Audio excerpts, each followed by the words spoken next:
संदर्भातलं असलेलं जे काही वाणिज्यीकरण आहे या संदर्भात प्रकाश टाकला होता आणि समाज व्यवस्था एका वेगळ्या पद्धतीच्या एका वेगळ्या संरचनेमध्ये स्थलांतरित होत असताना कोणत्या प्रकारच्या हस्तकला आणि उत्पादनांचं उदय झालेला होता याचा आढावा आपण मागच्या लेक्चर्समध्ये घेतला. त्याच पद्धतीने आताचं इलेक्शन थोडं तशाच अंगाने, परंतु याचा जो केंद्रबिंदू असणार आहे ते सामाजिक संबंधातल्या विशेषतः धर्माच्या संदर्भातल्या ज्या विविध रचना उदयास आल्या आणि त्या रचनांच्या त्या धर्माच्या आधारावर ज्या काही वर्तणुकी किंवा त्याच्या ज्या काही अंमलबजावणी झाली त्या धर्माची, धर्मातल्या विविध पंथांची असं आपण म्हणूया.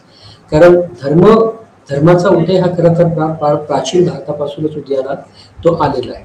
त्या धर्माचं स्वरूप कसं होतं ते आधुनिक संदर्भामध्ये धर्म होता की नाही होता किंवा ती धर्माची एक अत्यंत प्राथमिक अवस्था होती हा जरी एक वेगवेगळा मुद्दा असला तरी प्राचीन भारतामध्ये विविध धर्मांचा उदय झालेलाच होता आणि त्या प्राचीन भारतापासून धर्माच्या विविध प्रॅक्टिसेस किंवा धर्माच्या विविध वर्तणुकी ह्या समाजामध्ये आपल्याला दिसून येत होत्या. आज आपण त्याच अनुषंगाने नेमक्या इतिहासाच्या या टप्प्यावर धर्माची नेमकी अवस्था कशी होती, धर्मामध्ये कोणते विविध पंथ उदयास आले होते आणि धर्म पुन्हा गरजेचा झाला होताच का इत्यादी काही गोष्टींचे उकल करण्याचा प्रयत्न करणार आहोत. त्यामुळे भारताचा इतिहास आपण या अनुषंगाने सुद्धा पुन्हा एकदा नव्याने समजून घेण्याचा प्रयत्न करणार आहोत. त्यामुळे भारताचा इतिहास समजून घेताना आपण आतापर्यंत खंड 3 या प्रकरणापर्यंत आलेलो आहोत आणि आपण जी सुरुवात केली होती ती म्हणजे प्राचीन भारतापासून त्याचे विविध अंग म्हणजे त्यामध्ये वाणिज्यीकरणाची प्रक्रिया आहे, कॉमर्स त्यातला भाग आहे, त्यामध्ये कला आणि हस्तकलांचा उदय होता, त्यामध्ये प्रमुख महत्वाची साम्राज्य होती की ज्यामध्ये मौर्य साम्राज्य होतं, गुप्त साम्राज्य होतं इत्यादी प्राचीन भारतापासून ते मध्ययुगीन भारतापर्यंतचे विविध इतिहासातले टप्पे आपण समजून घेतले आणि प्राचीन भारतापासूनचं एक मध्ययुगीन स्थित्यंतर किंवा मध्ययुगीन भारतातल्या स्थित्यंतराच्या वळणावर आपण पोहोचलो होतो. त्यामुळे ब्लॉक नंबर 3 याचं शीर्षक सुद्धा तसंच आहे की मध्ययुगीन भारताचा सुरुवातीचा जो काळ होता त्यामध्ये जी काही स्थित्यंतरं झाली त्या स्थित्यंतरांना टिपणे हे एक महत्वाचं उद्दिष्ट आपलं या खंडाचं किंवा या ब्लॉक नंबर 3चं राहिलेलं आहे. आणि या स्थित्यंतरांमध्ये एक महत्वाचं स्थित्यंतर असं होतं की या काळामध्ये जाती व्यवस्था एका वेगळ्या पद्धतीने किंवा वेगळ्या स्वरूपामध्ये उदयास येत होती आणि त्याचा संदर्भ आपण एक विविध जे हस्तकला आणि कौशल्य तयार झाली होती त्याच्या संदर्भातही समजून घेतला होता. कारण ही जी काही हस्तकला आणि कौशल्य होती ती नंतर उत्पादनांमध्ये परावर्तित झाली आणि म्हणजे भारतामधल्या जाती सुद्धा या उत्पादन केंद्री किंवा उत्पादनाशी संबंधित अशा जाती व्यवस्थेचा उदय आपल्याला या काळामध्ये या टप्प्यावर की जो स्थित्यंतराचा काळ आहे मध्ययुगीन काळात शिरण्या किंवा मध्ययुगीन भारताच्या इतिहासाच्या संदर्भातला म्हणजे प्राचीन भारतापासून ते मध्ययुगीन भारतापर्यंतचा स्थित्यंतराचा काळ म्हणून ज्या पिरियड्सला आपण गृहीत धरलेला आहे त्या काळामध्ये विविध हस्तकला कौशल्यांचा उदय झाला, उत्पादनाच्या व्यवस्था बदललेल्या आहे, हळूहळू उत्पादनाच्या व्यवस्था ह्या जातींनी बद्ध झालेल्या आहेत, विविध श्रेणी होत्या.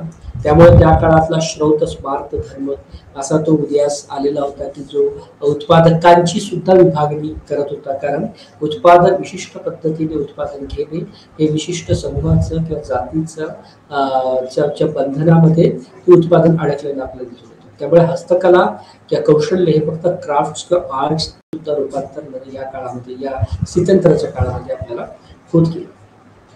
त्यामुळे ज्या जातीचा उदय होतो एकीकडे, दुसरीकडे म्हणजे कला कौशल्य विकास याच्यातून जाती या श्रेणीबद्ध होत जातात, उत्पादनांशी संबंधित श्रेणीबद्धतेकडे जाती व्यवस्थेचा वाटचाल सुरू राहते.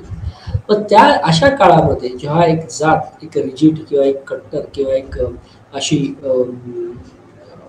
जन्माधारित बनत जाते म्हणजे अगोदरचं जे जातीचं स्पिरिट होतं की ते फक्त केवळ उत्पादनामधली किंवा उत्पादकांची श्रेणीबद्धता किंवा किंवा श्रमाचं विभाजन म्हणून जी गणली गेली होती ती नंतरच्या काळामध्ये श्रमिकांच्या विभाजनापर्यंत सुद्धा आपल्याला गेलेली दिसून येते. त्यामुळे या स्थित्यंतरामध्ये नेमका धर्म या धर्माने कोणती भूमिका वठवली आणि धर्म सुद्धा रिजिड होत गेला की तो जास्त मुक्तिदायी किंवा तो जास्त पद्धतीने ज्याला आपण म्हणूया की सामायिक इन्क्लुझिव्ह होत गेला.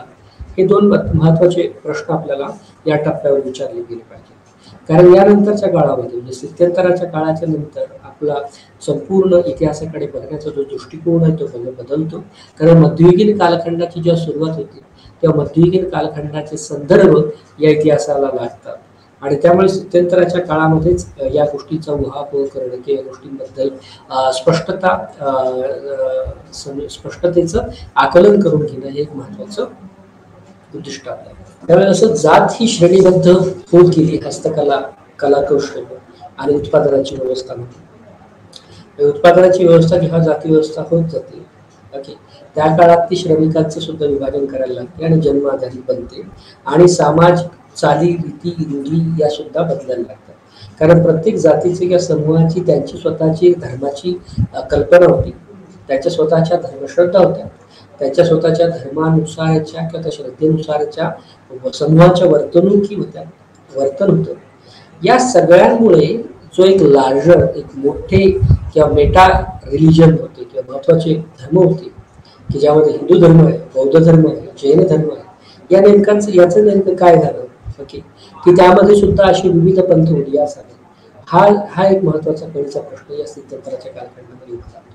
आणि हा स्थित्यंतराचा कालखंड जसा प्राचीन भारतातून मध्ययुगीन भारताकडे प्रवेश करण्याचा आहे ओके त्यामुळे त्या अनुषंगाने म्हणजे राजकीय संदर्भ जर घ्यायचा झाला म्हणजे राजकीय कुठल्या अर्थाने कारण आतापर्यंत भारताचा इतिहास किंवा प्राचीन भारतापासून आतापर्यंतचा इतिहास अभ्यास क्रमामध्ये तो राजकीय इतिहास म्हणून जास्त प्रगल्भपणे किंवा जास्त समृद्धपणे येतो. त्यामुळे हा संपूर्ण स्थित्यंतराचा काळ हा खरं तर गुप्त साम्राज्याच्या विलयानंतरच्या कालखंडामधून उभा राहताना आपल्याला दिसतो. त्यामुळे गुप्तोत्तर काळ असं आपल्याला या काळाच्या संदर्भात वर्णन करता येईल की इसवी सन पूर्व इसवी सन 600-6व्या किंवा 7व्या शतकापासून सुरू होतो ते जवळजवळ 1000 किंवा 12व्या शतकापर्यंत तो त्याचा करिश्मा म्हणजे त्या विशिष्ट काळाच्या संदर्भातली जी काही वैशिष्ट्ये असतात ती वैशिष्ट्ये आपल्याला या संदर्भात टिकून राहिली दिसतात. त्यामुळे हा गुप्तोत्तर काळाच्या संदर्भात आपण धर्म आणि धर्माच्या वर्तणुकी किंवा धर्माबद्दलच्या चालीरीतींवर प्रकाश टाकणार आहोत. आणि समजा लघु प्रस्तावना किंवा प्रस्तावनाच करायची म्हटलं तर आपल्याला असं दिसून येईल की या काळामध्ये हिंदू धर्म हा धर्म अभ्यासाचा धर्म जरी घेतला आपण किंवा त्याला एक अभ्यासाची किंवा एक स्टडी जर म्हणून जर घेतला तर प्राचीन वैदिक धर्मापासून ते या स्थित्यंतराच्या काळापर्यंत हिंदू धर्मामध्ये सुद्धा वेगवेगळी स्थित्यंतर घडत होती. त्या स्थित्यंतराचा अभ्यास करणे, त्या स्थित्यंतरावर प्रकाश टाकणे आणि त्या बदललेल्या नवीन गोष्टींची, त्या नवीन बिलीफ सिस्टमची, त्या नवीन श्रद्धास्थानांची दखल घेणे हे सुद्धा एक महत्त्वाचं वैशिष्ट्य आपलं आजच्या युनिट क्रमांक 13चं आहे. त्यामुळे आपण लार्जर म्हणजे एका मोठ्या दृष्टिकोनातून भारताचा इतिहास समजून घेतो आणि भारताचा इतिहास समजून घेताना आपण मध्ययुगीन कालखंड म्हणजे प्राचीन भारतापासून ते मध्ययुगीन कालखंडाच्या मधला स्थित्यंतराचा कालखंड अभ्यासतो आणि त्या स्थित्यंतराच्या कालखंडामध्ये आपण प्रामुख्याने विभाग क्रमांक 13 ज्यामध्ये धर्म आणि धर्मासंदर्भातली आचरणं या संदर्भातले जे नोशन्स आहे, या संदर्भातल्या ज्या जाणीव आहेत, या संदर्भातल्या जे काय बिलीफ सिस्टम आहे, या संदर्भातल्या ज्या काय धर्मग्रंथांनी नेमून दिलेल्या धर्माचरणं आहेत आणि त्याच पद्धतीने जुन्या धर्माला नवीन पद्धतीच्या पंथीय रचनेने दिलेली आव्हानं आहेत या संदर्भामध्ये आपण युनिट क्रमांक 13 अभ्यास करायचा प्रयत्न करतो. त्यामुळे प्रामुख्याने आपण हा संपूर्ण जो पट आहे की जो धर्माशी संबंधित आहे आणि धर्म आणि धर्माच्या आचरणाशी सुद्धा संबंधित आहे. त्यामुळे धर्म जेव्हा चर्चेला येतो त्या धर्मासोबतच धर्माचे विविधांग सुद्धा चर्चेला येतात. त्यामध्ये त्यांची पूजा अर्चा असेल, व्रतवैकल्य असतील, धार्मिक अधिष्ठानं असतील, धार्मिक ठळक समजुती असतील आणि आचरणाच्या संदर्भातली सुद्धा काही सांस्कृतिक वैशिष्ट्य असतील. ह्या संपूर्ण पट हा म्हणजे हिंदू धर्माच्या संदर्भात आपण या प्रकरणामध्ये समजून घेण्याचा प्रयत्न करत आहोत. त्याचबरोबर हिंदू धर्म की जो एक सुरुवातीच्या काळामध्ये एक वेगळ्या पद्धतीचा धर्म म्हणून उभ्या राहिला होता, की जो खरा तर इन्क्लुझिव्ह होता किंवा तो सहिष्णू होता, लिबरल होता, असं आपण म्हणू शकतो. कारण तशा पद्धतीच्या धार्मिक स्थित्यंतर आपल्याला हिंदू धर्माचा अभ्यास करताना दिसतात. त्यामुळे आणि परंतु दुसरा एक जो महत्वाचा गाभा हिंदू धर्माच्या संदर्भातला आहे तो असा, की तो कुठेही म्हणजे जेव्हा जेव्हा संकट धर्मावर येतं तेव्हा तेव्हा हिंदू धर्म हा लवचिक होऊन तो इतर महत्वाच्या श्रद्धा, संकल्पना, प्रवाह याला सामावून घेण्याचा प्रयत्न करत जातो.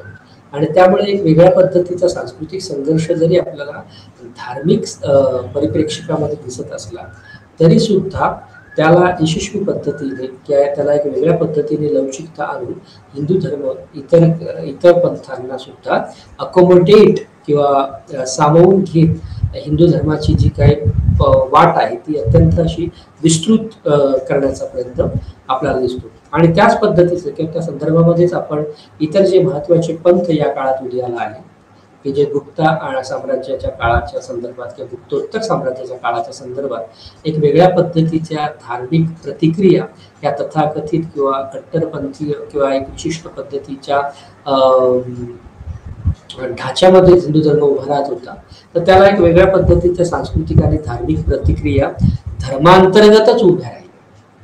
म्हणजे ज्या या प्रतिक्रियांचा आपण अभ्यास करतो म्हणजे पंथांच्या संदर्भात, ते पंथ धर्मापेक्षा किंवा धर्मात परोक्ष अशा काहीतरी वेगळ्या किंवा विशिष्ट म्हणजे आकाशातून त्या आलेल्या नव्हत्या. तर विशिष्ट हिंदू धर्माचं आचरण करणाऱ्यांमध्येच एक वेगळ्या पद्धतीचे धर्ममत तथाकथित हिंदू धर्मामध्ये आलेल्या ज्या काही जातीव्यवस्था, कट्टरपंथीयता आणि असहिष्णुता भोकाळल्या होत्या त्याला विरोध म्हणून विविध वेगळी धर्ममतं उदयास आली. परंतु नंतरच्या काळात आपल्याला दिसतं की ही सगळी धर्ममतं की जी सुरुवातीला एक वेगळी आयडेंटिटी, वेगळी ओळख म्हणून उभी राहिली, ती नंतरच्या काळात एका लार्जर कॉन्टेक्स्टमध्ये किंवा एक मोठ्या संदर्भामध्ये हिंदू धर्मावरही ती समाविष्ट करून घेतली. त्यामुळे म्हणून हे सगळे पंथ जे आहेत ते हिंदू धर्माचेच पंथ म्हणून उदयाला येतात किंवा तशा पद्धतीची ओळख आपण या पंथांच्या संदर्भात विचार करताना जपत असतो. आणि त्यामुळे एक संपूर्णपणे जर ढाचा आपण बघितला किंवा संपूर्णपणे या सगळ्या गोष्टींचं जर दखल घ्यायची म्हटली तर आपण खरं तरी धर्माच्या संदर्भातल्या आणि धार्मिक आचरणाच्या संदर्भातल्या गोष्टींची उहापोह चर्चा तुम्हाला समोर दिसत असलेल्या ठळक मुद्द्यांच्या भोवती करणार आहोत किंवा त्या मुद्द्यांच्या संदर्भात करणार आहोत. त्यामध्ये काय तर आपण पहिल्यांदा या दीर्घ प्रस्तावनेनंतर विशिष्ट वैशिष्ट्ये काय, प्रमुख ठळक वैशिष्ट्ये काय आहेत या काळाच्या संदर्भातल्या किंवा स्थित्यंतरित काळाच्या संदर्भातला धर्म समजून घेण्याची, म्हणजे प्राचीन भारतापासून ते आधुनिक भारतापर्यंत किंवा समकालीन भारतापर्यंत धर्म एक प्रबळ अशी अस्मिता सगळ्या समूहांची झालेली आपल्याला दिसून येते. तो धर्म कुठला का असेल किंवा तो धर्म कोणत्याही पंथातून किंवा विचारातून किंवा विचार प्रवाहातून की ज्याला आपण इंग्लिशमध्ये हेट्रो सेक्शुअल किंवा हेट्रोजिनिएटीतून तो आलेला असला तरी सुद्धा धर्ममत आणि धर्मासंदर्भातलं निष्ठा ही संपूर्ण भारतवर्षामध्ये किंवा भारतीयांच्या संदर्भात महत्वाची भूमिका वठवते. आणि म्हणून भारतामध्ये विविध धर्मांचं अस्तित्व म्हणजे प्रमुख धर्मांचं सुद्धा आणि त्या धर्मांमधल्या पंथांचं सुद्धा आपल्याला उभं राहताना दिसतं. त्यामुळे या संदर्भातला परिचय करून घेताना आपण 6व्या ते 7व्या शतकाच्या काळाच्या टप्प्यामध्ये किंवा तिथून पुढे सुरू झालेला जे स्थित्यंतराचा काळ आहे, मध्ययुगीन भारताच्या प्रवेश गमनाच्या अवस्थांपर्यंत त्या काळातला आपण धर्म समजून घेतो. आणि या काळामध्ये सुद्धा धर्म हा थोडासा काय म्हणूया आपण त्याला वीक झालाय, धर्म हा जरा थोडासा कमजोर झालाय. कमजोर कशामुळे झालाय? कारण धर्माबद्दलच्या ज्या आस्था आहेत त्या आस्था धर्माचरण करणाऱ्यांमध्ये तयार झाल्या नाहीत किंवा त्या कमी झाल्या. त्याची महत्वाची कारणं काय आहेत की त्याची महत्वाची कारणं या काळामध्ये धर्म हा हळूहळू असहिष्णू, कट्टर, जाती व्यवस्थांनी ग्रस्त आणि इतर महत्वाच्या चालीरीतींनी, रूढींनी ग्रस्त असा झालेला होता. त्यामुळे या काळातल्या हिंदू धर्माची समीक्षा हिंदू धर्मीयातल्याच महत्वाच्या संतांनी, महत्वाच्या व्यक्तींनी आणि महत्वाच्या त्या काळामध्ये सामाजिक कार्यामध्ये मग्न असणाऱ्या किंवा कार्यरत असणाऱ्या सामाजिक सुधारकांनी केली. त्यामुळे या काळातल्या हिंदू धर्माची समीक्षा जे प्रवाही आणि विरोधी विचारमत किंवा धर्ममत उदयाला आली त्यांनी ब्राह्मणी धर्म अशी करायला सुरुवात केली. त्यामुळे हळूहळू जो धर्म सर्वांचा होता, म्हणजे आपण सभ्यतांचा इतिहास अभ्यासताना धर्माच्या संदर्भात बघितलं तर धर्म ही मानवमुक्तीची गरज म्हणून, धर्म ही मानवाची अत्यंत निकड शमवण्यासाठीची तयार झालेली एक आध्यात्मिक अशी गरज म्हणून ती उद्याला येते सभ्यतांचा इतिहास अभ्यासताना, सिव्हिलायझेशनच्या हिस्ट्री अभ्यासताना. आणि त्या संदर्भात भारतीय इतिहास सभ्यताचा इतिहास अभ्यासताना सुद्धा आपल्याला तशाच पद्धतीच्या निष्कर्षावर अवलंबून राहावं लागतं. त्यामुळे सुरुवातीच्या काळात एक स्टेट ऑफ बीइंग किंवा सुरुवातीच्या मानव जातीच्या गरजेतून काही महत्वाची धर्ममत किंवा काही महत्वाच्या धार्मिक रूढी किंवा काही धर्माच्या श्रद्धा आस्था तयार झाल्या आणि त्या लिबरल होत्या, त्या सहिष्णू होत्या, त्याच्यामध्ये कुठेही कट्टरपणा नव्हता, त्याच्यामध्ये कुणाचंही महत्वाचं असं प्राबल्य नव्हतं. ही धर्ममत कुणी तयार केली, त्या धर्मामध्ये किंवा तो धर्म वृद्धिंगत करण्यामध्ये कुणी महत्वाच्या भूमिका वठवल्या, तो जरी एक महत्वाचा भाग असला तरी सुद्धा तो डॉमिनंट प्लेयर किंवा त्याच्यामध्ये वर्चस्वशाली समूहांचा उदय असा ठळकपणे प्रकर्षाने झालेला नव्हता. जरी समजा विशिष्ट समूह, विशिष्ट पंथ या विशिष्ट जात समूह त्या काळात या सगळ्या प्रक्रियेमध्ये इंगेज असले, त्या प्रक्रियेमध्ये बद्ध असले, तरी सुद्धा तो त्यांचा धर्म म्हणून नव्हता, तर तो सहिष्णू सर्वांचा या भारतवर्षाच्या भूभागावर बसलेल्या संपूर्ण लोकांच्या जीवन पद्धतीचा भाग म्हणून हिंदू धर्म उदयाला आला. म्हणजे जर समजा आपण म्हणजे प्राचीन भारताच्या इतिहासा संदर्भात आढळले तर वैदिक कल्चर, ज्याला कल्चर आपण असं म्हटलं होतं, की वैदिक संस्कृतीचा विकास झालेला आपल्याला त्या काळामध्ये दिसून येतो. वैदिक संस्कृतीचा विकास हा म्हणजे धर्माच्या संदर्भातलाच विकास होता. त्याला त्या काळात हिंदू धर्म म्हणण्याऐवजी वैदिक धर्म, कारण त्या काळातली जी काही धर्मसंहिता होती ती वेद होती आणि वेदांवर आधारित असलेला तो धर्म वैदिक धर्म म्हणून आणि नंतरच्या काळात त्याला वैदिक संस्कृती म्हणून. त्यामुळे जेव्हा संस्कृती ही व्याख्या आपण करतो त्या काळामध्ये एक मोठ्या भूभागावर असणाऱ्या मोठ्या लोकसमूहांच्या निकडीतून तयार झालेलं ते धर्ममत होतं किंवा ते संस्कृती होते, ते कल्चर होतं, असा आपल्याला अन्वयार्थ काढता येतो. त्यामुळे तो जो धर्म होता तो 6व्या शतकापर्यंत येताना म्हणजे लार्जर सहिष्णू धर्माचं ब्राह्मणी धर्मामध्ये रूपांतर होताना आपल्याला दिसतं.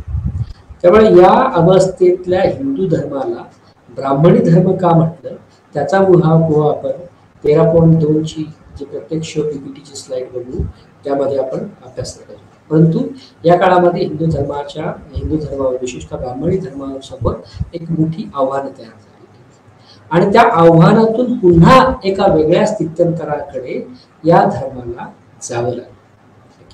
आणि नंतरच्या काळामध्ये आपण याला पौराणिक हिंदू धर्म म्हणून नावारूपाला तो येतो. आता पौराणिक हिंदू धर्म म्हणजे जर आपण सुरुवात केली तर सुरुवातीला वैदिक धर्म, हिंदू धर्म, पौराणिक हिंदू धर्म अशा विविध पद्धतीच्या शीर्षकांमधलं स्थित्यंतर आपल्याला समाजामध्ये जो इतिहास बदलत चाललेला होता, जी धर्ममत बदलत चाललेली होती आणि त्यामध्ये जी लवचिकता हिंदू धर्माने दाखवलेली होती त्याचा सुद्धा आपल्याला ठळकपणे नोंद या सगळ्या नावांच्या किंवा शीर्षकांच्या लवचिकतेमधून सुद्धा घेता येऊ शकते. कारण पौराणिक हिंदू धर्म काय, कारण ज्या काळामध्ये ब्राह्मणी धर्म म्हणजे हिंदू धर्म हा ब्राह्मणी धर्म होत गेला त्या काळात विविध पुराणांची निर्मिती झाली आणि सुरुवातीच्या काळामध्ये ही पुराणे इंडिपेंडंट स्वायत्त तथाकथित ब्राह्मणी धर्मापासून परात्म किंवा विभक्त अशा पद्धतीने त्यांचा या सगळ्या पुराणांचा विकास झालेला आपल्याला दिसून येतो. आणि प्रामुख्याने आदिवासी समुदाय आणि इतर नॉन हिंदू किंवा हिंदू नसलेले म्हणजे वैदिक नसलेले असे जे काही जनसमूह होते त्यामधून सुद्धा एका वेगळ्या पद्धतीच्या पौराणिक ग्रंथांची निर्मिती व्हायला लागली. मूळ जो धर्माचा ढाचा होता प्राचीन भारतापासून तो कशावर आधारित होता? त्या काळातलं फक्त एकच किंवा त्या काळातलं जे महत्वाचं टेक्स्ट किंवा संहिता होत्या त्या संपूर्ण वैदिक संहिता. मग त्यामध्ये वैदिक संहितेमधले विविध वर्गीकरण असेल, ओके. परंतु या काळामध्ये विविध पुराणांचा उदय झालेला आहे आणि ते पुराण ही एक वेगळ्या पद्धतीचं कल्चरल रिलिजियस एक्सप्रेशन्स आपल्याला आहेत की जी वैदिक संहितेपेक्षा थोड्या वेगळ्या आहेत. याचं उगमस्थान सुद्धा वेगळं आहे. ज्यांनी या गोष्टी निर्माण केल्या किंवा ज्यांनी या संहिता संपादित केल्या रचल्या ते सुद्धा लोकसमूहामधून वेगळ्या गटातून तयार झालेली सगळी संत मंडळी किंवा जे या पंथाची निर्माती होती ते काय तथाकथित म्हणजे आतापर्यंतच्या सगळ्या रचनेमध्ये ब्राह्मण हा समुदाय अत्यंत महत्वाची भूमिका वठवतो. ब्राह्मण हा समुदाय धार्मिक संहिता लिखाणामध्ये कारण ज्ञानाच्या परंपरेमध्ये आणि ज्ञानाच्या प्रक्रियेमध्ये त्याचं वर्चस्व असल्यामुळे हातोटी असल्यामुळे तो या सगळ्या प्रक्रियेत इंगेज होतो. परंतु या टप्प्यापर्यंत कारण समाज ज्या पद्धतीने बदलला त्या बदललेल्या परिस्थितीनुसार विविध लोकसमूह म्हणजे अर्बनायझेशन म्हणजे मध्ययुगीन स्थित्यंतराच्या काळातलं अर्बनायझेशन म्हणजे वर्तमानाच्या संदर्भातलं अर्बनायझेशन नाही. ऐतिहासिक कालखंडामध्ये प्राचीन भारताच्या तुलनेत शहरीकरणाचा टप्पा वाढला, आर्थिक विकासाची स्थिती आली, वेगवेगळ्या उद्योग उद्यमांचा आणि हस्तकलांचा उदय झाला. या सगळ्यांमुळे एक वेगळी स्पेस त्या म्हणजे ब्राह्मणेतर समूहांना मिळाली की ज्यांनी एक वेगळा सांस्कृतिक पर्याय हिंदू धर्माला किंवा ब्राह्मणी धर्माला या काळात द्यायला सुरुवात केली होती. आणि त्या प्रक्रियेतून वैष्णव धर्म, शैववाद, शक्तिवाद या सगळ्यांचा उदय आपल्याला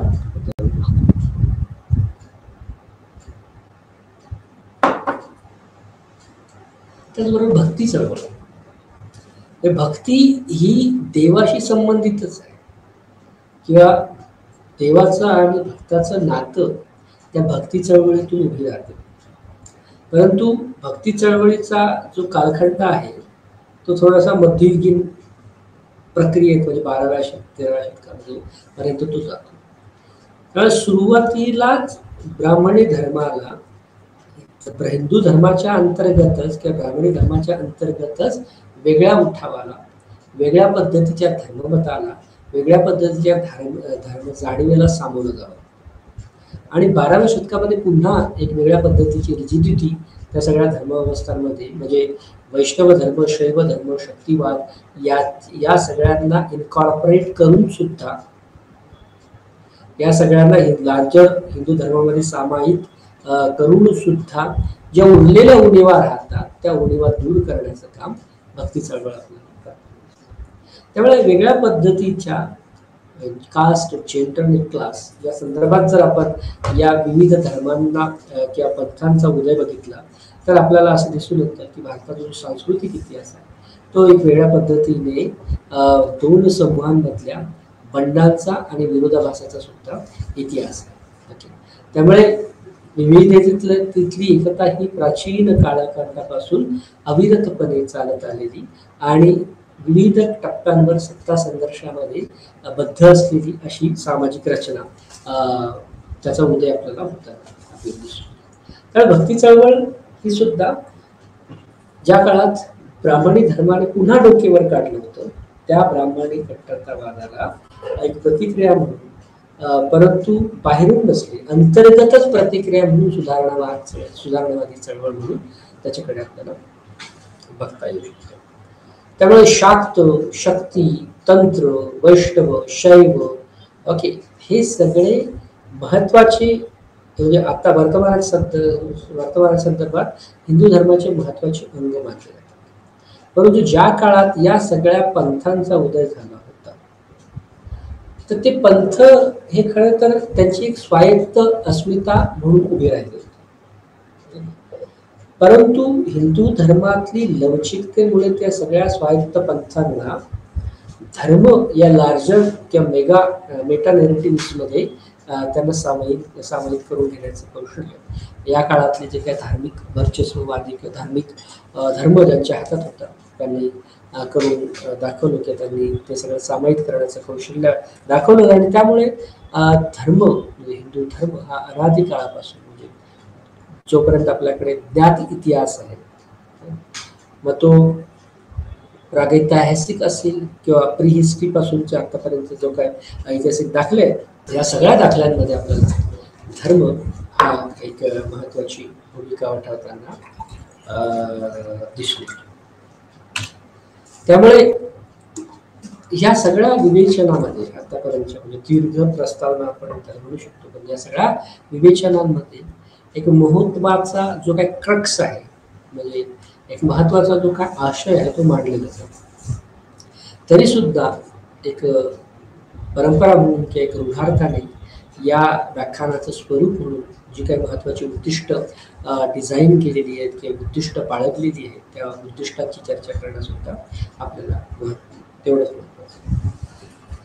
त्यामुळे खरं तर गुप्तोत्तर कालखंड हा स्थित्यंतराचा कालखंड म्हणून गणला जातो, पण तरी सुद्धा धर्माच्या संदर्भात जेव्हा आपण चर्चा करतो तेव्हा आपल्याला इसवी सन पूर्व इसवी सन 200 ते 1000 हा असा एक मोठा कालखंड आणि या कालखंडांमधल्या धर्म अध्यात्माच्या संदर्भात बदलत गेलेल्या परिप्रेक्ष्याचा आढावा घेणं हे एक महत्वाचं उद्दिष्ट हे ब्लॉक नंबर 3 आणि युनिट नंबर 13 असलेलं आहे.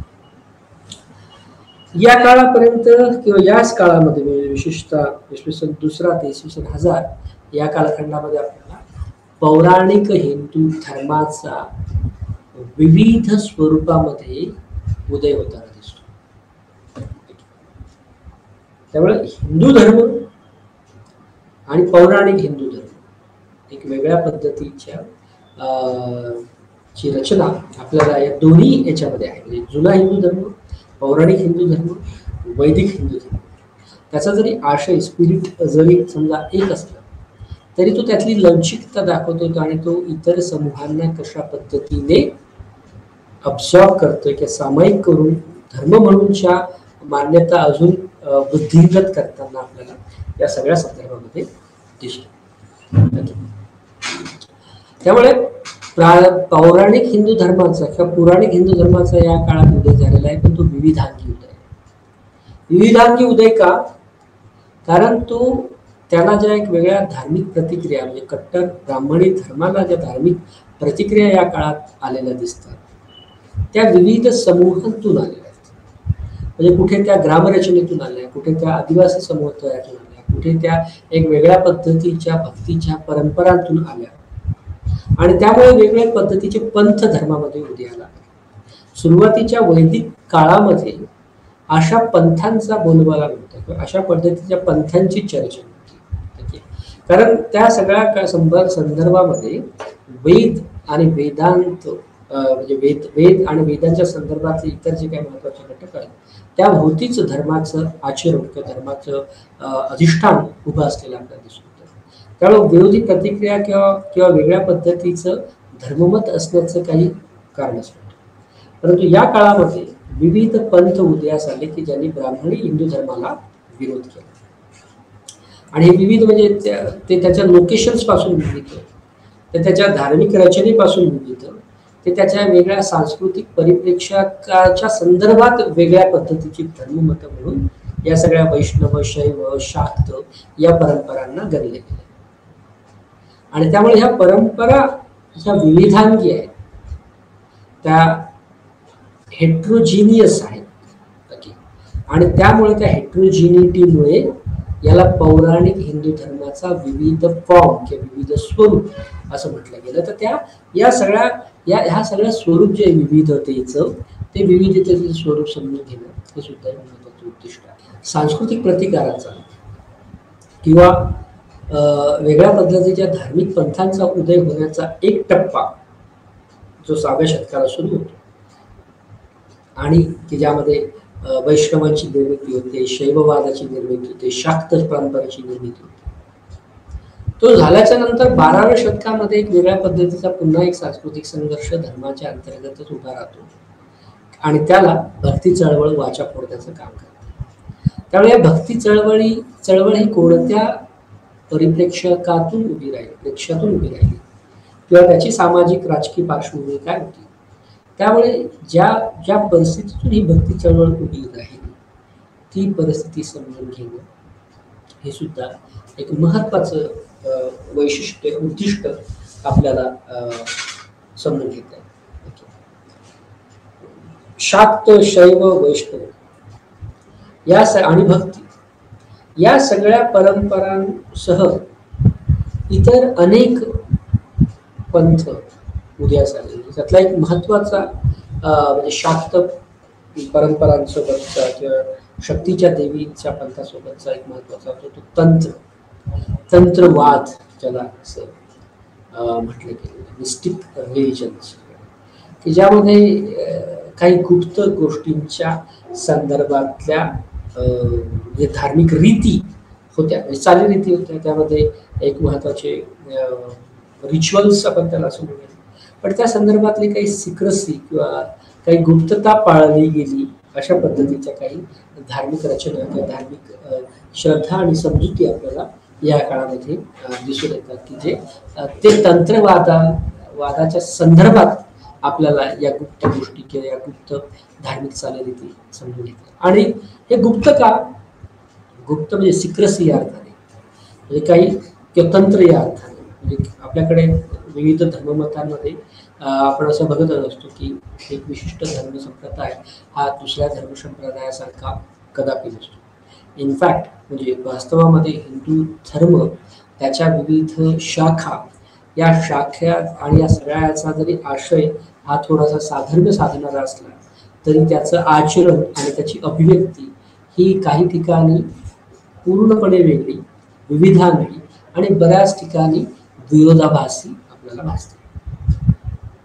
त्यामुळे तंत्रवाद या विरोधाभासाच्या संदर्भात आणि सांस्कृतिक बंडाच्या संदर्भात, म्हणजे धार्मिक बंडाच्या संदर्भात समजून घेणं महत्वाचं आपल्याला वाटतं. सिक्रेसी म्हणजे विशिष्ट एका लार्जर धार्मिक रूढी परंपरांच्या विरोधात एक वेगळ्या धर्माचा जेव्हा उदय होतो किंवा एक वेगळ्या धर्ममताचा, धर्मपंथाचा उदय होतो, तर तो धर्मपंथ उदयाला येण्याच्या अगोदर चिरडला जाऊ नये, त्याचं संरक्षण व्हावं या पुटीतून, या परिप्रेक्षकातून सुद्धा अशी काही धर्ममत, अशी काही धार्मिक पंथ आपल्याला उदय आले. तंत्र हा त्याचाच एक प्रकार असावा असं इतिहासकारांमध्ये.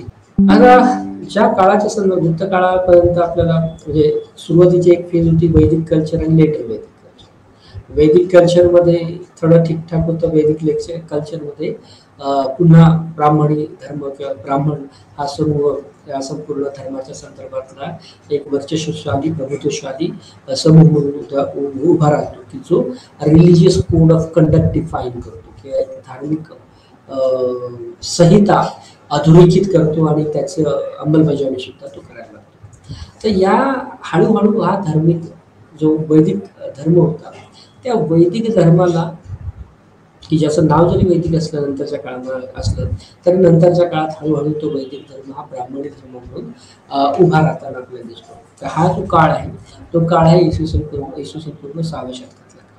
आणि ह्या काळामध्येच विविध धर्म संप्रदायांचा किंवा ज्याला हेट्रोजिनियल सेक्ट्स असं आपण म्हणूया, तर अशा विविध रंगी, विविध पद्धतीच्या किंवा विषम प्रथा परंपरा असलेल्या संप्रदायांचा उदयाचा काळ म्हणून गणला गेला.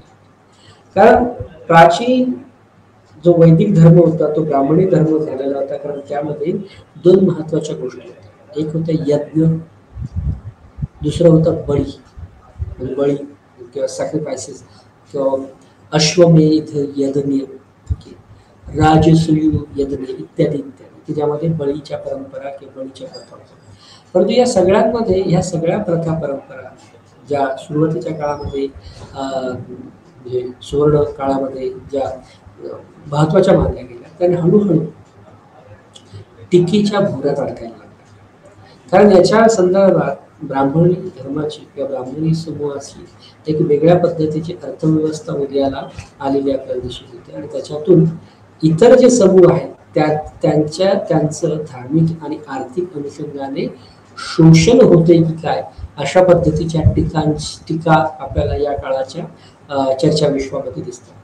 त्यामुळे यज्ञ बळी की ज्यामध्ये ब्राह्मण समूह हा प्रभावशाली आहे, प्रभुत्वशाली आहे, त्याच पद्धतीने तो त्या सर्वांचा यज्ञ बळी राजसूय इत्यादी इत्यादी ज्या काही रिच्युअल्स आहेत, प्रथा परंपरा आहे, त्याचा बेनिफिशियरी सुद्धा तोच आहे, त्याचा उपभोक्ता सुद्धा तोच आहे, त्याचा लाभार्थी तो आहे.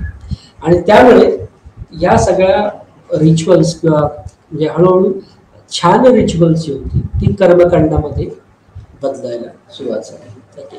त्यामुळे त्याचा जो इसेन्स होता म्हणजे रिच्युअल्स सुरू होण्याच्या मागे जे काही तत्वज्ञान होतं त्या लयाला जाऊन ते कर्मकांडांमध्ये जेव्हा रूपांतरित होत होतं आणि ती कर्मकांड ही ब्राह्मण समूहाच्या लाभाला केंद्रस्थानी ठेवून असल्यामुळे या सगळ्या रिच्युअल्स ह्या टीकेच्या बळी ठरायला लागल्या. त्यामुळे या काळामध्ये खरं तर वेद जे होते ते धर्मसूत्र होते त्या काळात, म्हणजे वेदांना धर्मसूत्र संबोधलं जायचं. परंतु नंतरच्या काळामध्ये जे हे धर्मसूत्र होतं त्याची जागा महाकाव्यांनी घेतली. म्हणजे धर्मसूत्राच्या वैदिक याच्यामुळे या दोन महाकाव्यांमधूनच धर्म सांगितला गेला अशा पद्धतीचा अन्वयार्थ उभा राहतो किंवा अशा पद्धतीच्या घटना घडतात की आणि त्यामुळे धर्म एकदम सिम्प्लिफाय होऊन जातो. तर हे जे दोन महत्वाचे इपिक्स आणि इतर पुराणं होती या सगळ्यांचा वेदाशी संबंध असल्यामुळे किंवा वैदिक ज्ञानाशी संबंध असल्यामुळे ते धर्मसूत्राच्या ऐवजी रामायण महाभारत आणि पुराण या काळापर्यंत किंवा या काळामध्ये प्रभावशाली झाले. याचा अर्थ असा नव्हता की संस्कृत आणि इतर वैदिक वाङ्मय किंवा ग्रंथ दुर्लक्षित गेली असं नव्हतं, परंतु रामायण महाभारत आणि पुराणांना एक वेगळं वजन या काळामध्ये 6व्या शतकामध्ये किंवा 6व्या शतकानंतर आलेलं आपल्याला दिसून येतं. आणि बरेचसे दाखले जे असतात म्हणजे सामान्य दैनंदिन जीवनामध्ये न्यायाचे नीतीचे जे दाखले आपल्याला दिले जातात ते बऱ्याच वेळेला रामायण महाभारत आणि विविध पुराणांमधून मिळतात किंवा दिले जातात. वेदातले दाखले दैनंदिन जीवनामध्ये फार कमी प्रमाणामध्ये या संदर्भात आणि वर्तमान संदर्भातही दिले जातात. म्हणून त्या अर्थाने हे दोन इपिक्स किंवा हे दोन महाकाव्य आणि पुराण याचा वैदिक आशयाशी संबंध असल्याने आणि याचा एक्सप्रेशन किंवा अभिव्यक्ती ही वैदिक वाङ्मयापेक्षा वेगळी असल्याने सुद्धा एक प्रभावशाली किंवा प्रसिद्ध किंवा त्याला एक वेगळं वजन आपल्याला या काळात तयार केलं. तर रामायण आणि महाभारताचे संदर्भ आपण प्राचीन भारताच्या कॉन्टेक्स्ट संदर्भामध्ये सुद्धा बघितलं. या काळामध्ये सगळ्यात जास्त प्रभावशाली हे ते आणि धर्माचं वैशिष्ट्य म्हणून पुराणांकडे बघितलं. कारण पुराण ही लोकभाषेमध्ये साध्या लोकदेवतांच्या संदर्भामध्ये लिहिली गेली. त्यामुळे आपल्याकडे विविध पद्धतीच्या धार्मिक पुराण आणि आपल्याकडे विविध पद्धतीची रामायण सुद्धा आहेत, त्याच्या आवृत्त्या सुद्धा आहेत. आणि ते या सगळ्या सांस्कृतिक वैशिष्ट्यामुळेच आपल्याला अशा पद्धतीच्या पुराणांची निर्मिती की जे धर्माचं प्रमुख वैशिष्ट्य म्हणून उभं राहतं ते. नंतरच्या काळामध्ये भक्ती परंपरेचा उदय होतो, त्याच्या तांत्रिकतेचा उदय होतो. याच्यावर आपण जास्त बोलणार नाही कारण त्याच्यावर ऑलरेडी मी म्हणजे अगोदरच मी त्याचा संदर्भातला उल्लेख केलेला आहे. पण तांत्रिकतेच्या संदर्भामध्ये तांत्रिकता जसं की आपण असं समजून घेतलं की त्यामध्ये सिक्रसी किंवा गुप्त पद्धतीच्या गोष्टींना त्यामध्ये वाव होता. तंत्र होतं ना ते तंत्र हे ब्राह्मणी धर्माच्या विरोधात पण असू शकतो किंवा ब्राह्मणी धर्माला प्रतिक्रिया म्हणून सुद्धा तंत्र उभं राहिलं असं. त्यामुळे सुरुवातीच्या काळाला जी पुराणं आली त्यांनी तंत्राला विरोध केला किंवा तंत्राचा विरोध आपल्याला झालेला दिसून येतो. कारण त्याच्यामध्ये वेदांची अचूकता, ब्राह्मणी रक्षकांचं सामाजिक वर्चस्व इत्यादी इत्यादी गोष्टींची चर्चा असताना पुराणांनी तंत्राला नंतरच्या काळामध्ये विरोध केलेला दिसतो. तर या काळामध्ये जो ब्राह्मणी धर्मासमोर आव्हानं होती त्याची चर्चा आपण केली. पण या काळामध्ये जो हिंदू धर्म किंवा वैदिक धर्म होता तो प्रामुख्याने वैदिक ब्राह्मणवाद म्हणून उभा राहिला. प्राचीन भारतामध्ये जर आपण गेलो तर त्या वैदिक धर्माला सुद्धा इतर जैन आणि बौद्ध धर्मामताचं किंवा धर्माचं अधिष्ठान प्राप्त झालं किंवा एक वेगळा सांस्कृतिक धार्मिक पर्याय बौद्ध आणि जैनांच्या निमित्ताने तयार केला. त्यामुळे हे कुणाच्या संदर्भात बघतोय, कशा संदर्भात बघतोय आपण, तर वैदिक ब्राह्मणवादाच्या विरोधातली प्रतिक्रिया म्हणून जैन आणि बौद्ध वाङ्मय आणि जैन आणि बौद्ध धर्माचरणाकडे बघितले. आणि याच्यामध्ये विसंवाद विसंगती आहे. कारण कुठल्या अर्थाने, कारण वैदिक ब्राह्मणवादाच्या विरोधात सुद्धा जैन आणि बौद्धांनी भूमिका घेतली. म्हणजे समजा तत्व म्हणून जर बघायचं घेतलं उदाहरणार्थ तर बौद्धांनी बळी देण्याची जी काही प्रक्रिया होती यज्ञामध्ये, मध्ये राजसूय यज्ञ असू दे, अश्वमेध यज्ञ असू दे, की इतर काय महत्वाची हिंदू पूजा अर्चेच्या संदर्भातली घटना असू दे, त्या सगळ्यांमध्ये बळी देणे त्या यज्ञांमध्ये ही कॉमन एक सामान्य अशी प्रथा त्या काळात होती. तर अशा पद्धतीने हिंसक आणि विध्वंसक अशा चालीरीतींना बौद्धांनी थारा दिला नाही किंवा बौद्धांनी त्याबद्दलच्या त्यांच्या भूमिका स्पष्ट केल्या. आणि या सगळ्या घटनांच्या की ज्या खरं तर वैदिक ब्राह्मणवादांमध्ये अत्यंत महत्वाच्या मानल्या गेल्या त्याचा निषेध केलेला आपल्याला दिसतो. त्यामुळे आणि बौद्ध पुन्हा अहिंसेच्या मार्गाने, प्रेमाच्या मार्गाने तो एक धर्म नंतरच्या काळामध्ये उदयाला आलेला आपल्याला दिसतो. त्यामुळे बौद्ध हे एक महत्वाचं ब्राह्मणी धर्मासमोरचं आव्हान आपल्याला या काळामध्ये म्हणजे प्राचीन भारताच्या संदर्भामध्ये आपल्याला दिसून येत होतं.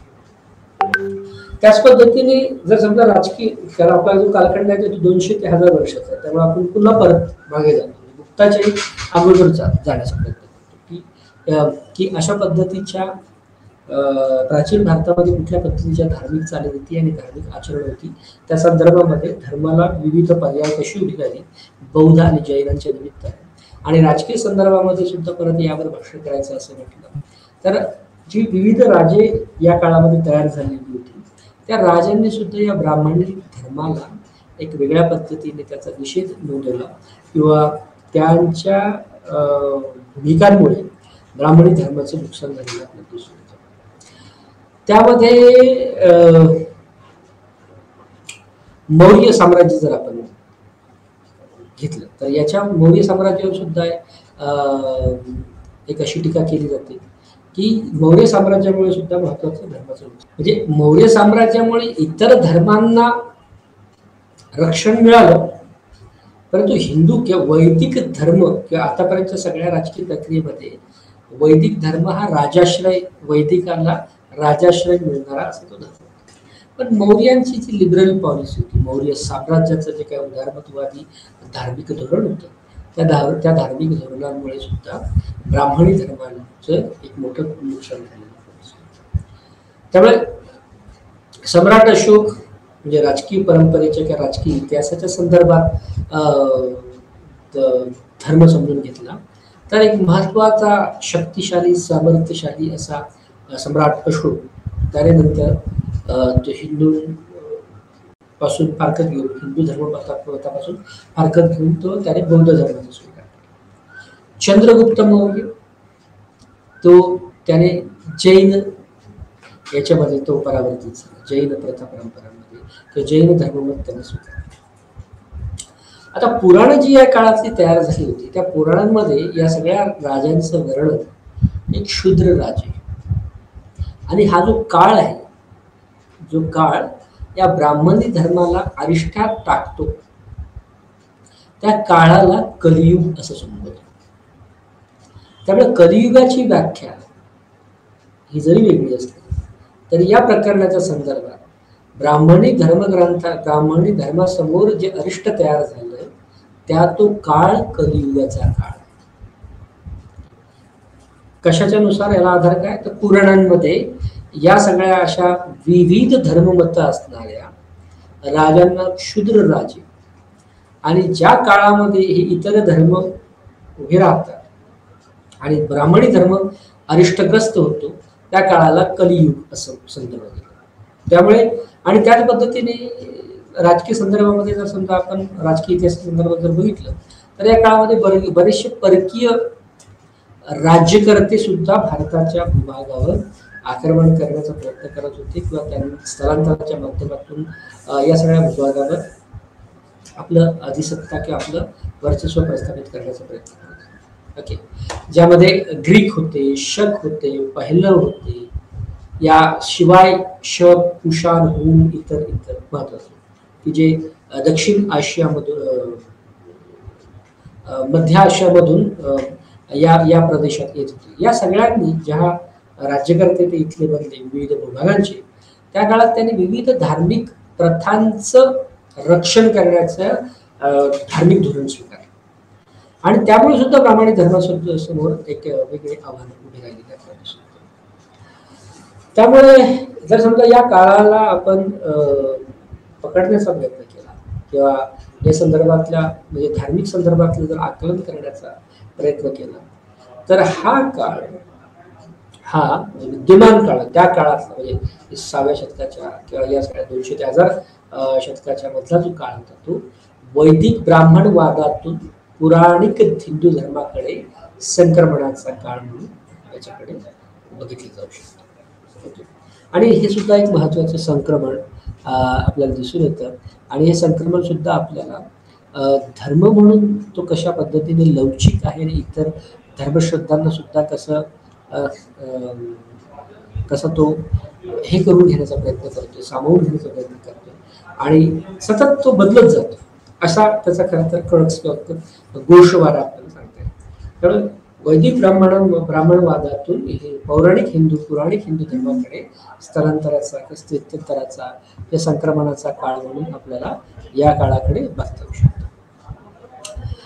असेच काही महत्वाचे खरं तर प्रयत्न हे गुप्त राजवटीच्या काळात म्हणजे पुराणिक हिंदू धर्माकडे जाण्याचे प्रयत्न आपल्याला गुप्त राजवटीच्या काळामध्ये प्रामुख्याने झालेले दिसतात. म्हणजे खरं तर इसवी सनाचे 4th ते 6व्या शतक हा गुप्त साम्राज्याचा म्हणजे वैभवशाली काळ म्हणून गणला जातो. गुप्त साम्राज्याने बऱ्याचशा पद्धतीने म्हणजे खरं तर इतर धर्माला सुद्धा सहानुभूती दाखवलेली असली तरी प्रामुख्याने ब्राह्मणी धर्माला जास्त पॅटर्नाइज किंवा रक्षण केलेलं आपल्याला दिसतो. कारण नंतरच्या काळात जे काय लँड ग्रँट्स होते म्हणजे जमिनी दान देण्याच्या ज्या प्रथा होत्या ब्राह्मणांना प्रामुख्याने त्या गुप्त कालखंडामध्ये गुप्त राजवटीमध्ये उभ्या राहिलेल्या आपल्याला दिसतो. तर ब्राह्मणांना जमिनी दान देण्याच्या प्रथासोबतच यांनी पुराणांच्या संहिता बद्ध करायला सुरुवात केलेली आपल्याला. म्हणजे बहुसंख्य पुराण त्याची निर्मिती आपल्याला गुप्त कालखंडामध्ये किंवा गुप्त राजवटीच्या काळात तयार झालेली दिसतो. आणि या सगळ्या पुराणांचं जे केंद्र होतं ते खरं तर पूजा आणि सामूहिक विधी हे त्याचं केंद्र होतं. रिच्युअल्स कडे हळूहळू कल होत गेला. धर्माच्या अशा काही स्थापित म्हणजे प्रतिमा स्थापित झाल्या. धर्म एक जीवन जगण्याची जी पद्धती प्राचीन भारतामध्ये होती त्याला एक वेगळा आकार या संदर्भामध्ये आला. म्हणजे त्यामुळे मंदिरातली प्रतिमा पूजन पुराणांच्या अनुषंगाने महत्वाचे. विविध तीर्थक्षेत्र विविध मंदिरांना तीर्थक्षेत्र घोषित करून प्रसिद्ध करण्याच्या प्रक्रिया सुद्धा या इतिहासाचा भाग म्हणून बंद. ओके, आता हे कशामुळे झालं? कारण जे स्थानिक पंथ उदयाला आले ज्यामध्ये शैव वैष्णव इतर त्या सगळ्या पंथांशी जोडून घेण्यासाठी हिंदू धर्म लोकलाइज झाला आपण असं म्हणू शकतो. किंवा ब्राह्मणवादाला स्थानिक पंथाशी जोडण्याच्या दिशेने एक टाकलेलं पाऊल म्हणजे हे जे परिवर्तनाचं स्थित्यंतराचं धर्म म्हणून लवचिक होत इतर परंपरा सामील करून घेण्याची जी काय प्रक्रिया होती ती ब्राह्मणवादाला स्थानिक पंथाशी जोडण्याच्या दिशेने टाकलेलं पाऊल म्हणून. त्यामुळे या काळात जो धर्म उभा राहतो तो पौराणिक हिंदू धर्म म्हणून स्थापित होतो किंवा तो घडला जातो की ज्यामध्ये स्थानिक धार्मिक श्रद्धा लोकलाइज रिजनल श्रद्धा आणि प्रथा आत्मसात केल्या जातात, म्हणजे लार्जर वैदिक धर्मामध्ये, जुन्या वैदिक धर्मामध्ये. परंतु त्या वैदिक धर्माचं रूपांतरण आता बौद्ध पौराणिक हिंदू धर्म म्हणून झालेलं असल्यामुळे त्या प्रथा परंपरा आत्मसात केल्या जातात, संश्लेषित केल्या. गुप्ता कालखंडामध्ये, गुप्त काळात किंवा राजवटीच्या काळात ज्या ब्राह्मणांना जमिनी दान देण्याच्या ज्या परंपरा होत्या त्या पुढच्याही काळात चालूच राहिल्या. त्यामुळे ब्राह्मणांना जमीन अनुदानात दिल्या गेल्या, गावे अनुदानात दिली गेल्यामुळे हा जो ब्राह्मण समुदाय आहे, समूह आहे, तो ग्रामरचनेमधला सुद्धा एक अत्यंत महत्वाचा घटक ठरला. आणि त्यामुळे स्थानिक ठिकाणी काय चाललंय, स्थानिक देवी देवतांच्या ओळखी होणे, त्या देवी देवतांना एका लार्जर कॉन्टेक्स्ट मध्ये सामावून घेणे हिंदू धर्माच्या संदर्भामध्ये, जेणेकरून अनोळखी प्रदेशामध्ये ब्राह्मणवादाचा विस्तार होईल, या प्रक्रिया आपल्याला या पौराणिकतेच्या संदर्भात समजून घेता येतात. त्यामुळे हिंदू धर्मातला, म्हणजे वर्तमानाच्या संदर्भातला जो हिंदू धर्म आहे त्यातला बराचसा भाग हा पुराण परंपरेतला आहे. आणि मग ही पुराण परंपरा काय, त्या बऱ्याच आहेत. त्यातल्या आपण प्रामुख्याने आजच्या लेक्चरच्या संदर्भात 3च बघतो. त्या आहेत वैष्णव धर्म, शैव धर्म आणि शाक्त धर्म. त्यामुळे हिंदू वर्तमान काळातला जो हिंदू धर्माची ओळख ही जी आहे ती पुराण परंपरेतून येते. आणि या पुराण परंपरेची 3 प्रमुख रूप वैष्णव, शैव आणि शाक्त धर्माच्या संदर्भात. त्यामुळे वैष्णव धर्म हा जेव्हा उत्क्रांत होत गेला, तो उत्क्रांत होता होताच तो इतर पंथीयांना विलीन सुद्धा करत गेला. ओके, म्हणजे वैष्णव धर्माचा डोलारा हा खरं तर विष्णू, नारायण आणि कृष्ण वासुदेव या 3 पंथांच्या इंटिग्रेशनवर, त्या 3 पंथांच्या एकीवर आधारित. ह्या 3 पंथांचं एकमेकांमध्ये विलिनीकरण होऊन वैष्णव धर्माची निर्मिती किंवा वेगळ्या पंथाची निर्मिती आपल्या काळात झालेली असते. त्यामुळे प्रारंभिक विलिनीकरण जे होतं म्हणजे ते विष्णू बरोबरच होतं, म्हणजे नारायणाची, विष्णू बरोबरच्या नारायणाची जे अगोदरचे विष्णू, नारायणाची कृष्ण वासुदेवाशी ओळख झाली. आता विष्णू हे जे काही महत्वाचा देव आहे त्याचं ऋग्वेदामध्ये उल्लेख हा सूर्य देवता म्हणून केला. विष्णू बरोबर नारायण आहे आणि नारायण, विष्णू बरोबरचा नारायण आणि कृष्ण वासुदेव या सगळ्यांच्या ओळखीतून, म्हणजे जे काही पुराण आपल्याला सांगतात त्याच्यातून ह्या सगळ्या माहिती आपल्याला मिळते. तर महाभारत सामान्यतः हे परमात्म्याबद्दल सांगते. ओके, नारायण म्हणून, म्हणजे नारायण हा देवता म्हणून याच्या संदर्भात सुद्धा महाभारतात दाखले मिळतात. आणि विष्णू बद्दल थोडे क्वचित किंवा कमी दाखले मिळतात. याच्यातून असंही आहे की हे जे काही नॉन ब्राह्मणिकल सेक्ट आहेत ते सुद्धा एक महत्वाचे, आणि त्याचा दाखला सुद्धा महाकाव्यामध्ये आपल्याला दिसतो. आता पंचरात्र ही नारायण उपासकांच्या विधी किंवा परंपरा म्हणून गणल्या गेलेल्या असतात.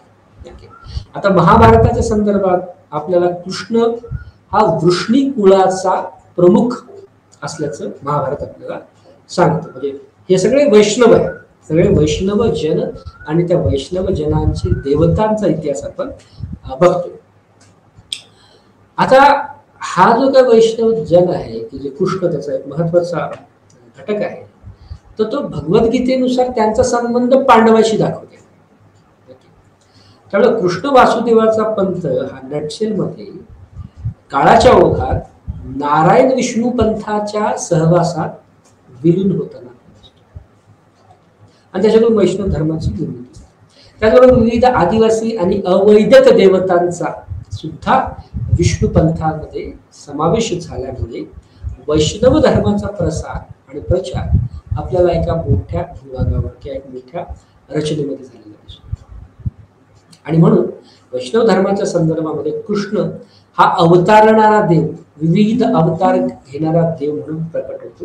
त्याचबरोबर विष्णू हा देव सुद्धा, अवतार ही संकल्पना वैष्णव धर्मामध्ये येते. अगोदरच्या वैदिक याच्यामध्ये या संदर्भातले किती दाखले मिळतील आपल्याला माहित नाही, परंतु पुराणांमध्ये बरेचसे दाखले आहेत.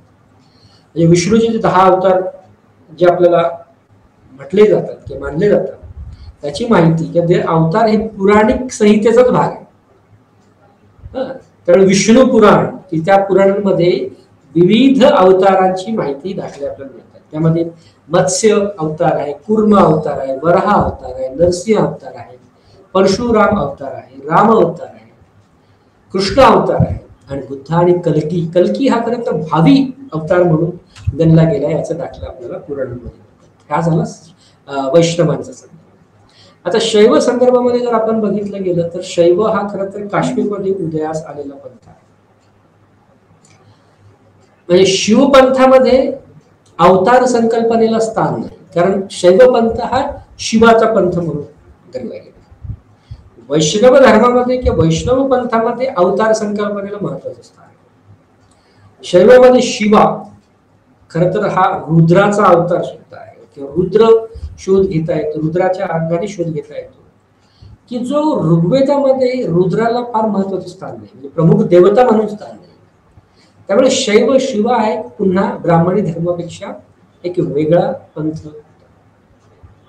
म्हणजे पुराणांमधलं जर उदाहरण घ्यायचं तर रुद्राचं जे वर्णन आहे तो डोंगरात राहणारा, कातडीचं किंवा चामड्याचे वस्त्र परिधान करणारा, की ज्याचा रंग तपकिरी आहे, ज्याचे पोट काळे आहे, पाठ लाल आहे, अशा पद्धतीचं पुराणांमध्ये उल्लेख शिवाबद्दल किंवा रुद्राबद्दल आपल्याला दिसतो. आता शिवाचा जो मुलगा आहे स्कंद, याचे सुद्धा एक वेगळ्या पद्धतीचे आपले आले किंवा एक वेगळ्या त्याला मानणारा समूह वेगवेगळ्या फॉर्म मध्ये, की ज्याला कुमार सुब्रमण्य, मुरुगन आणि कार्तिकीय असं जे हे त्याचा पूजनीय अवतार आहे, पूजनीय स्थान आहे, अवतार नाहीये. तर त्याचा स्कंदाचा जो ची पूजा केली जाते ते मुरुगन किंवा कार्तिकीय देव म्हणून सुद्धा केली. आता हा सगळा जो काय प्रकार आहे शैव वैष्णव वगैरे, हे खरं तर हिंदू पंथातील विविध विरोधाभासी व्यक्तिमत्वाचा सुद्धा इतिहास आहे. म्हणजे शिवाला लिंगपूजे, म्हणजे तो फर्टिलिटीचा देव आहे, प्रजनन क्षमतेचा देव असल्यामुळे लिंगपूजेची ताकद शैव पंथामध्ये किंवा त्याचा उल्लेख जास्त आपल्याला दिसतो.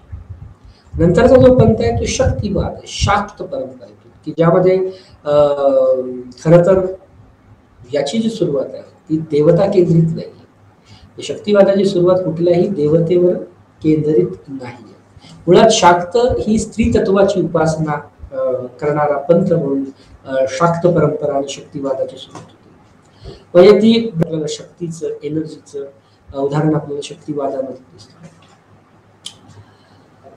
परंतु या सगळ्या शिवाचा किंवा शक्तीचा, शाक्त पंथाचा जो काय मूळ गाभा होता तो तांत्रिक वाद होता. ओके.